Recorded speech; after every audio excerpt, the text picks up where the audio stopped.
Chapter 6. Crash. Thud. Interior. Hallway. Day. Screams and crashing emanate from inside the bedroom as Misha and Anya wait at the door. Crash. Misha gurns in displeasure. Interior. Dacha. Bedroom. Day. The room is trashed. Goose feathers from torn bedding, broken furniture and smashed porcelain litter the place. Brontay lies on the bed, exhausted and distraught. Small cuts on her body and face. It appears that reality has bitten her hard. Anya enters with a tray of food. Misha eyes her warily. What do I have to do to get out of here? Interior, white room. The space is devoid of furniture apart from a large bed upon which Brontay lies, hair longer and altogether stronger than the earlier scene. What do I have to do to get out of here? From out of nowhere, Maria appears. Blonde hair, short and spiky, clad in only her underwear. She straddles Brontay, kissing her fully on the lips. Brontay stops her. Everything about this is wrong, Maria. Maria grips Brontay's throat. You need to enjoy this, Alexandra. Otherwise, you know what will happen. Brontay pushes her off. Why? Is it for their benefit? Or yours? Behave. I'm warning you. I'm a tax-paying citizen of London. I've done nothing wrong. I demand to be released now. Maria snarls and flies at Brontay, pinning her to the bed. Brontay struggles and grunts, but her roommate is much the stronger. Exterior, balcony, day. Deconstructed man stuffs his face with a hot dog as a hyper-real version of the White Room takes place in front of him. Now that's not very sporting, is it? He hits a red button. Maria screams in agony, collapsing off the bed. Ketchup squirts down deconstructed man's front. Damn it! Interior, white room. Maria falls off the side, foaming at the mouth and fitting in silent torment. Brontay's face appears over the edge. I'm sorry, Maria. I'm so sorry. Exterior, balcony, day. Deconstructed man belches and hits the button again. Bored, he kills the reconnaissance and the New York Knicks basketball team, replace Brontay and Maria. Interior, white room. Brontay sits with Maria at the bottom of the bed. Did you hear me? I'm sorry. Maria coughs and splutters back to animation. Brontay tries to comfort her, but she shrugs away violently. Touch me again, and I'll fucking snap you. Interior, lab, day. Three-dimensional graphics of algorithms and strands of helixes dance around a po-faced female clinician. She chews a toothpick as she moves data around with her hands. The hyperreal display of Brontay and Maria playing in front of her. Serotonin spike 11% on contact with arousal subject, yielding some interesting results. Recommend this process to be accelerated, monitoring peptide responses in the subject.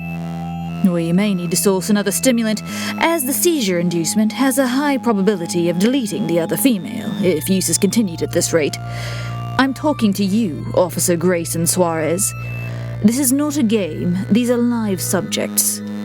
Yada yada. Behind her, for a split second, a rogue line of 0011010011110011 machine code flashes in red and joins the other streams of code, lost in the numbers instantaneously. Interior. Humvee, night.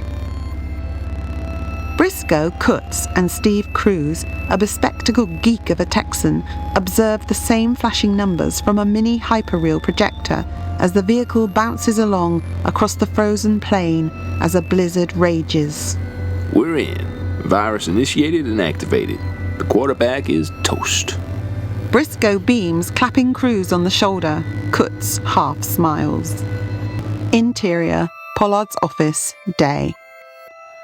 Pollard watches Maria's tired, shattered eyes as she climbs back on the bed, joining the stricken Brontay. She grips her seat and sucks her teeth. No more. Exterior, balcony, day. Deconstructed man belches again and lights a smoke. Moran appears and sniffs in disgust at the apartment. Boss, I've just gone off duty. Come on. Moran grunts, looking over the edge of the balcony. Hello? Boss? Have sent coordinates. Meet me in 15. Boss, I'm off the clock. Oh, this isn't work. Well, not that work. Can't we discuss it here? Moran looks around him, smiles, and shakes his head. If I told you to take a curly shit on the floor and then eat it with a knife and fork, you'd do it, son. So get moving. Yes, boss. Moran vanishes. Deconstructed man salutes thin air. Exterior, Chelsea Embankment, evening. At either side of the Thames, high opulence mixes with ruins as hard light bounces between dome structures rising from the bomb damage, from the spectacularly restored Battersea Power Station, opaque hemispheres rising from their rooftops like a cluster of fish eggs. The Dodge streams past, and we pick up its trail.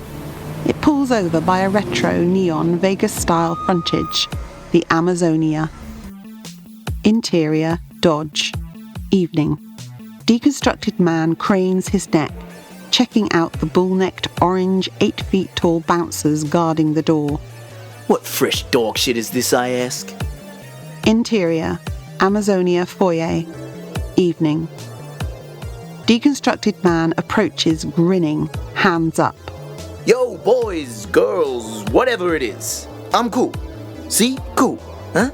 A bouncer, Geraldine, stands over him, blocking any progress. You're supposed to show your voucher at the door, sir.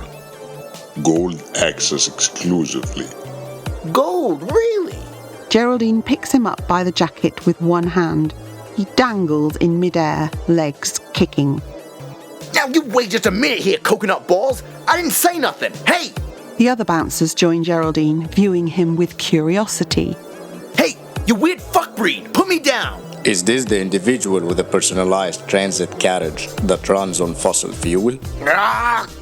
I reckon so. Retrospective 20th century stylings. But no pass, no entry. Interior, Amazonia restaurant, evening. Fine dining, 23rd century style. Geraldine accompanies Deconstructed Man to a booth where Hardyman and Moran smoke, drink, and argue. Boss, I want to complain about these steroid goons. Moran holds a finger up to stop him and taps the tablecloth on which is scrawled the name Kutz. Boss! Moran puts a finger to his lips. Deconstructed Man notices Hardyman sitting opposite. Son, I don't know if you're waiting for a tip or something, but we're expecting some pretty important company, so it's time to vamoose. Moran stares up at Deconstructed Man. What? The stare continues. Oh, this is Mr. Hardyman, right. Them some pretty fine monkey glands you're taking, sir. I had you down for the busboy. Must get the number of your surgeon, though. Sit down and shut up, Grayson. Sure, boss. Moran taps the table. Deconstructed Man sits as Moran turns back to Hardyman. You know how many strings I had to pull to get us this secure location, Hardy?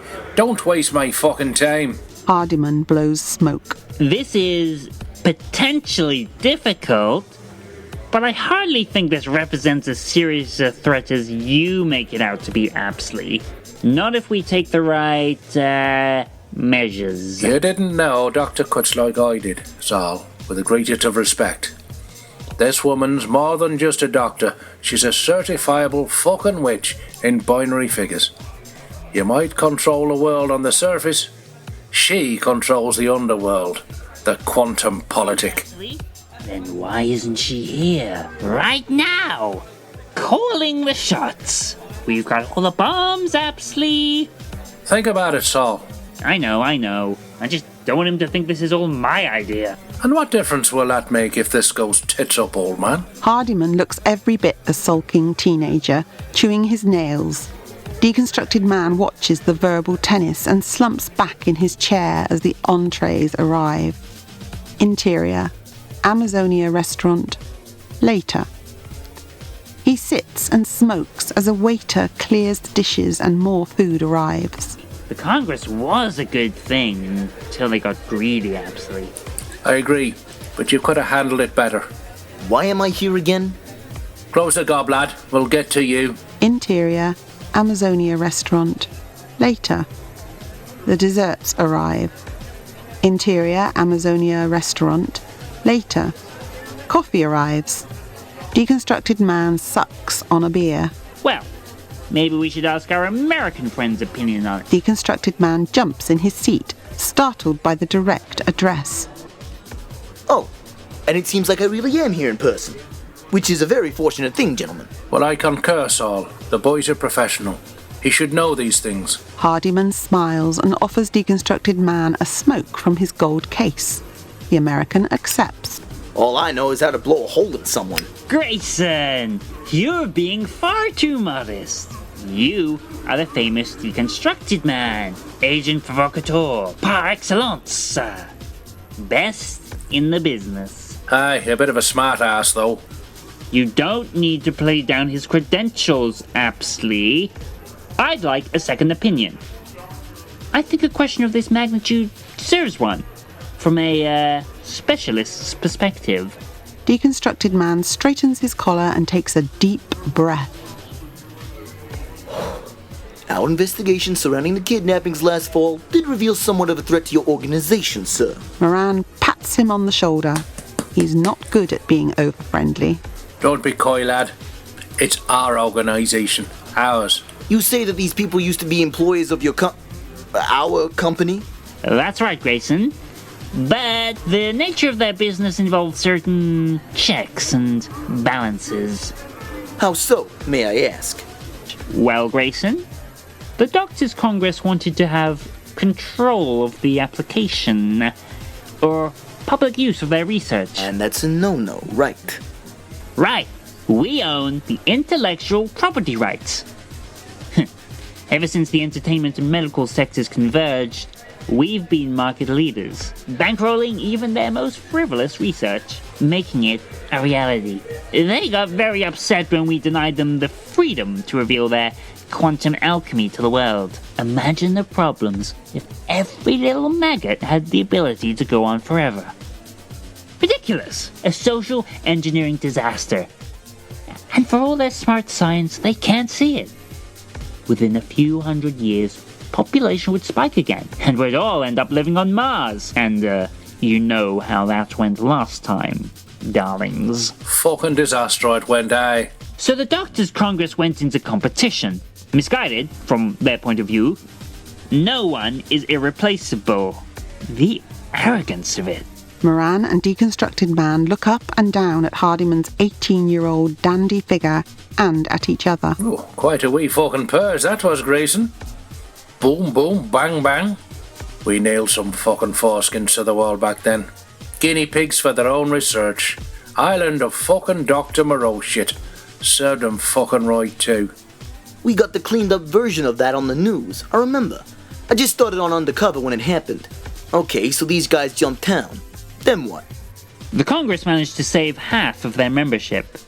The other half either went back to us after some severe sanctions had been put on them, or they were retired. With the foreskin bang bang thing, yeah? And you don't know where the rest have gone? Correct.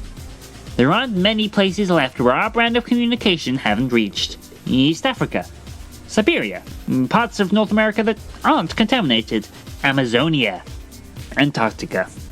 So, I'm guessing I wasn't brought here for a history lesson. Moran claps a hand on his shoulder. Mr. Hardiman and I have followed your career keenly, Grayson. You could say we're both fans, and since you joined us in London, well... Well, it's just got better and better. Aye, so it has. You're one-man army. But here's the thing. We have a bigger problem, and it won't resolve itself of its own accord. A most discreet resolution is required.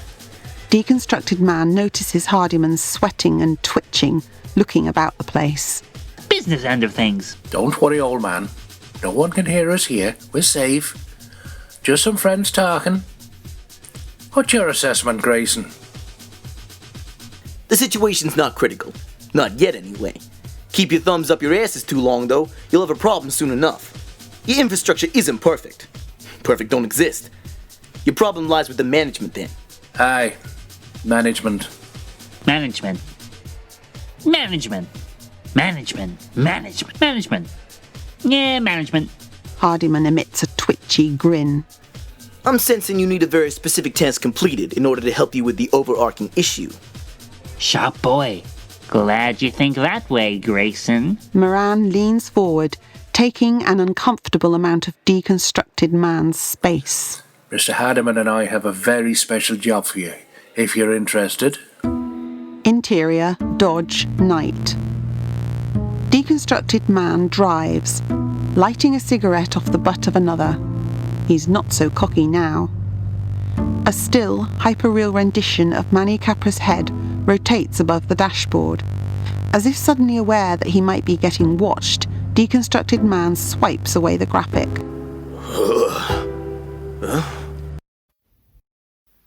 The future is. Hail Vogue. Hail Vanity. Hail you. More episodes soon. Subscribe.